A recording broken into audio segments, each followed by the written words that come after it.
Hey guys, thanks for joining me for another episode of Learn to Play Games. My name is Lance, and today we're going to take a look at Radiant. This is a brand new game going up in Kickstarter that is a 2 to 4 player game and takes roughly half an hour to an hour to play. And depending upon the number of players is also going to differentiate the type of game that you're playing. So in a 2 or 3 player game, all the players are working against each other to have one player come out on the top with the most victory points at the end of the game and be declared the winner. In a 4-player game, the players are going to be broken off into 2 teams, and they're going to be competing against each other to have one team crown the victor at the end with the most points.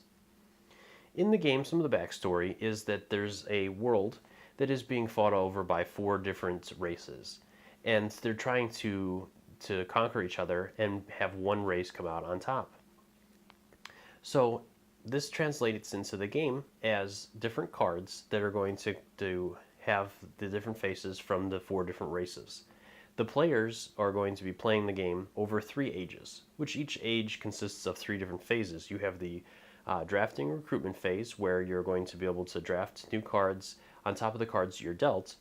Then you go into the Meld phase, where you're going to potentially be playing some of these cards that you've made sets out of to gain additional points. And then finally, you're going to move into the War phase, where you're going to be playing the cards from your hand to try to gain control of the different realms, and in hopes of having the most control in certain realms to get additional points at the end of that age. So my opinions of this game so far have been pretty good. I like area control and strategy games as there's not a lot of variation to them. You really have to just kind of get in and think about what you're doing and make decisions based on what the other players are doing. Other things that I do like about this is when you're playing the cards, there is a set order to the way that the cards will be played and defeat other cards. But on top of that, each set of cards, as you guys will see, has 2 copies of it for each of the different races. So if you're playing, somebody plays the best card in one race, there's still potentially another one out there. So you can never guarantee by playing a card that somebody can't play a better card on you. So I like that aspect, as there's a lot of strategy to it, but there's no guarantee that you're always going to win that particular hand. On top of that, it's a fast game. It does play very well, and the rules work very well for it. So let's go ahead and head to the table, and I'll teach you guys how to play. The deck of cards is broken into the 4 different factions. You have the Avis, you have Mariners, Tree Folk, and Stone Dwellers.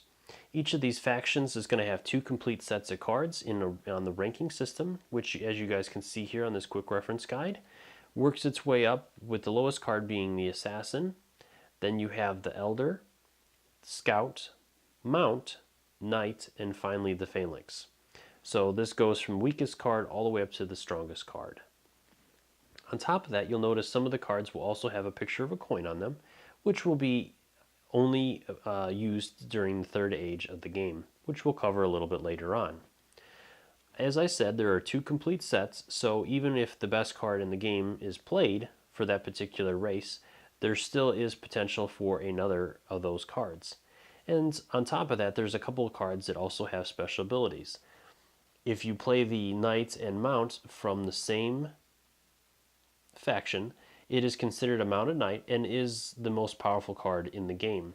But as you can see, you have to use 2 cards as opposed to just 1. On top of that, the assassin also has some special abilities and is able to assassinate other players, cards that have not been played yet. So the board itself is broken down into a number of different things. On the edge is the score track for the players, and then there are the 4 different realms. You have the sea, the clouds, mountains, and forests. Each realm is broken down into different regions, which are separated by the little white lines. On top of that, each realm is going to have a temple and a portal, which will link it to its diagonal counterparts. So over here we have the sea portal, or the mountain portal, which will link to the mountains, and the sea portal in the mountains will link to the sea. So that is a quick way for players to get around to the different realms.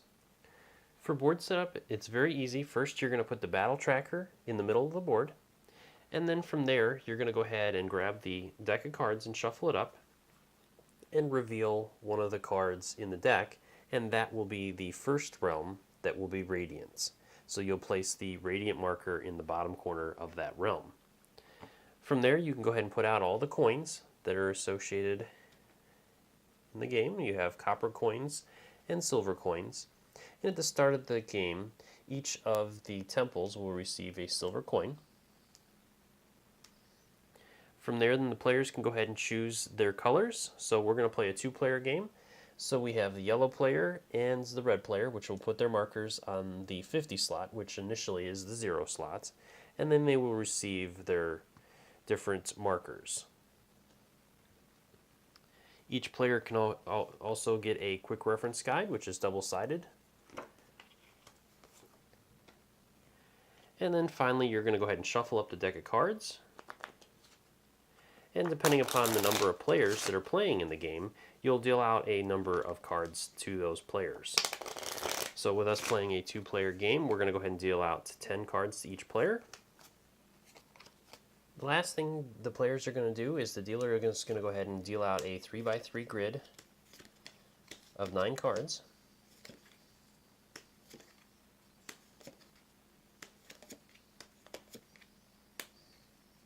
And then we're ready to start.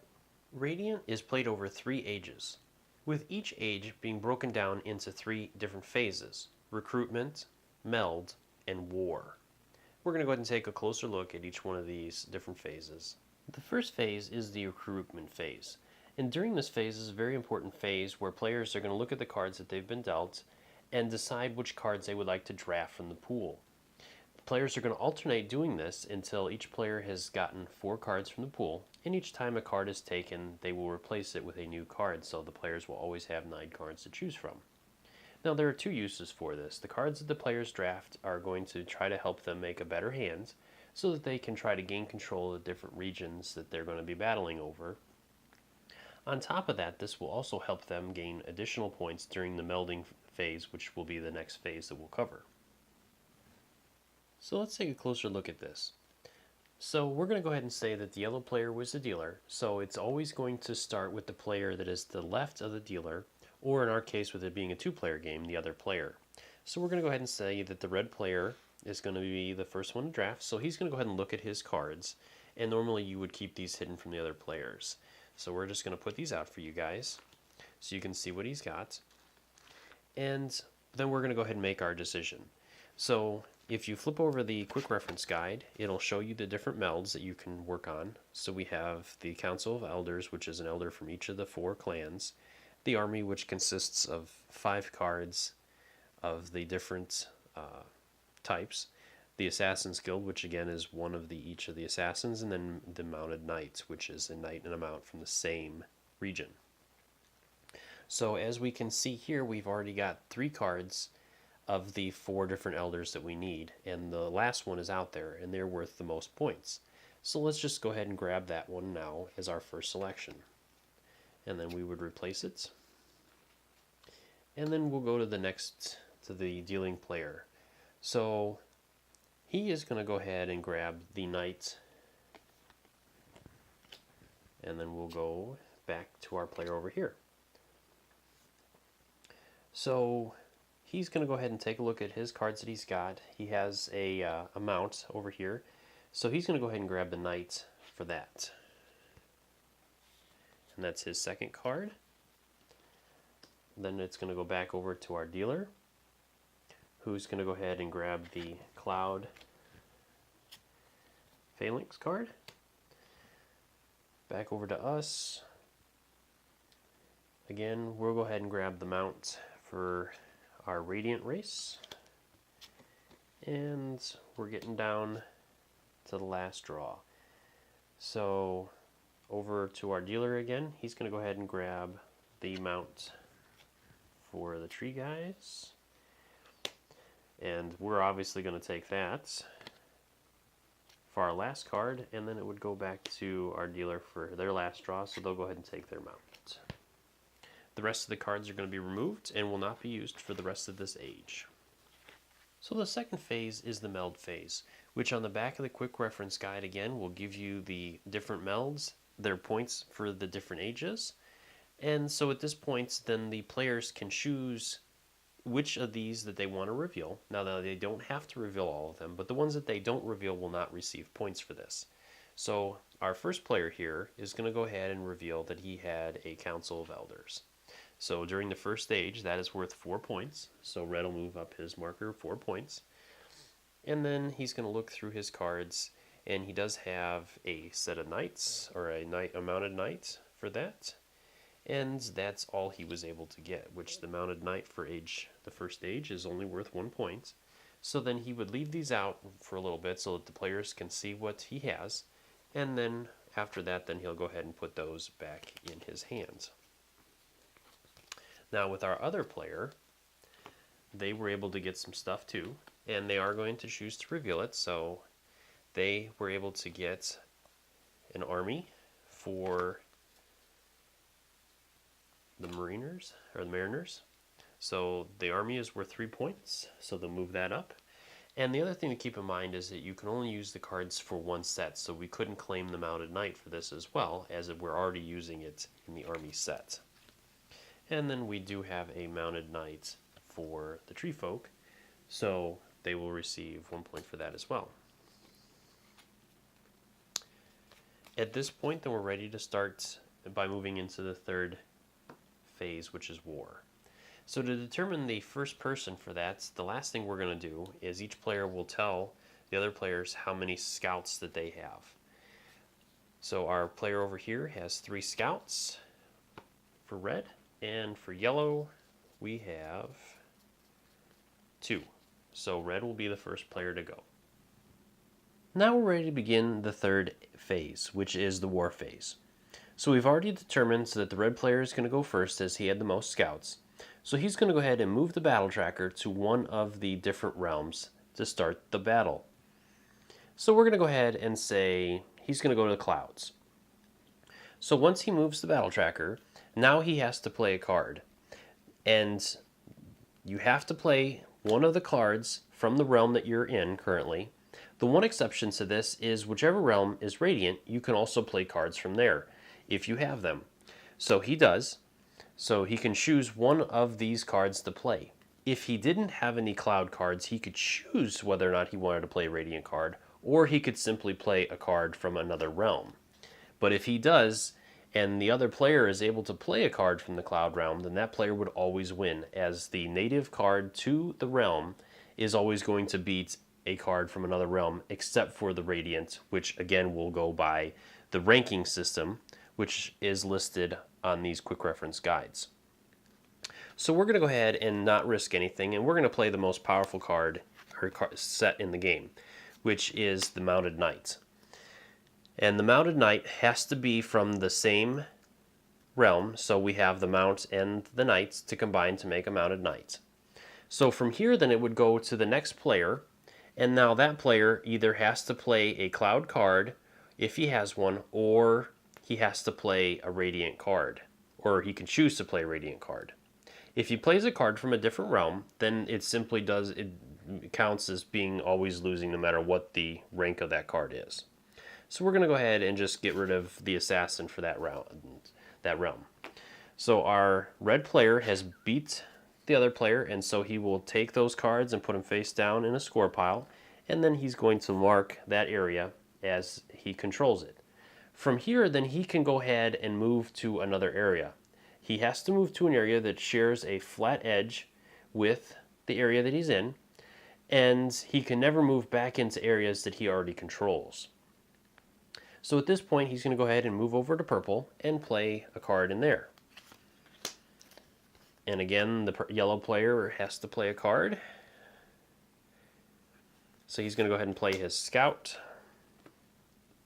Red has won again, so he's going to go ahead and mark that region. And then he's going to move again.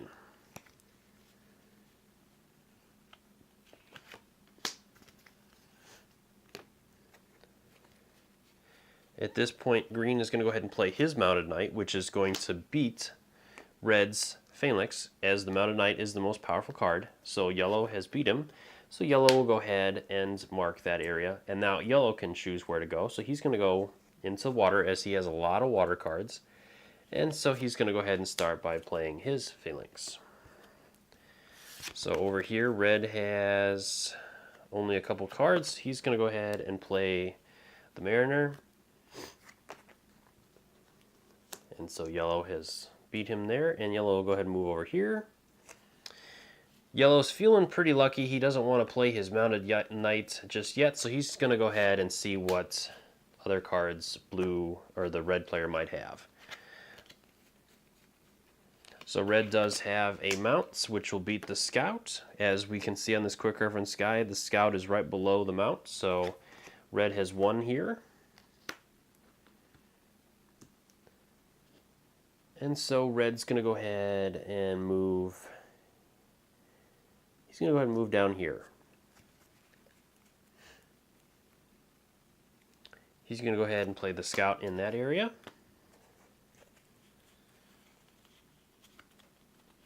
Yellow does have a higher card, so he's going to play that and gain control.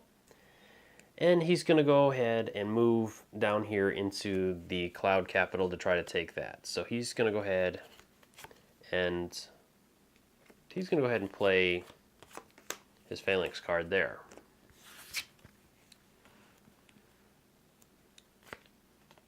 The red player doesn't have anything to beat it, so he's just going to go ahead and get rid of his elder there. And so when you take over a temple, you'll also gain the coins that are in that area. So from here, the game would continue on until one of the players is out of cards. If the other player still has cards left, then he can make one additional move and play a card, and if he's the only one to play it, then he will win that region. So we're going to go ahead and say that the players have run out of cards at this point. So then we would move into the scoring step. So at that point, we're going to look at each realm and determine the player that has the most cubes in that realm. The player that does will gain 4 points. So red has the most in the purple realm, so he's going to go up 4 points there. Yellow has the most in the forest, so he'll move up there. They are tied here, so nobody will get points there. And then the yellow has the most in clouds, so he will gain 4 additional points. Plus he has a silver coin, which will give him 3 more points. And so that is the end of that. From here, then we're ready to begin the second age. So we're going to go ahead and give all the players back their cubes. The players can go ahead and discard their cards that they have left, as well as their victory piles. Those will be reshuffled and redealt out. Before we're ready to start the second age, we can go ahead and put coins back in each of the temples, including the ones that already have coins in them. And then from here, then we're also going to put out copper coins now in all of the different areas, except for the portals and the temples, as they have their own coins in them already. The battle tracker will move back to the center, and then the radiant is going to move to the next realm to the left. From here, then the players would go ahead and shuffle up, and then the other player that didn't deal for the first age will be the one that deals for the second age. And then you would go ahead and do that drafting like we talked about earlier already, again. And then you would go through that age and do all the stuff that we already talked about. And then finally for the third age, again, you would put out all the coins in the different realms again. And so you'll have some realms that'll have multiple coppers in them, and same with the silvers. The one difference with this age is how it ends. So at the end of the third age, on top of all the points you're going to get for the coins and any realms you control, you're also going to go through the victory pile of the cards that you've captured. And any cards that have a picture of a coin in them, you're going to count those up, and those will also be added to your score at the end. From there, the player that has the most points will be the winner of the game. Well, I hope that gave you guys a good idea of how the game runs, and if you would like to back it on Kickstarter. It is a good game, and I've had a lot of fun with it. The art is done very well, and everything is laid out really well. The rules work very well with this game. And as always, if you have any questions or comments, please leave them in the section below, and I'll do my best to answer them. And until next time, enjoy gaming.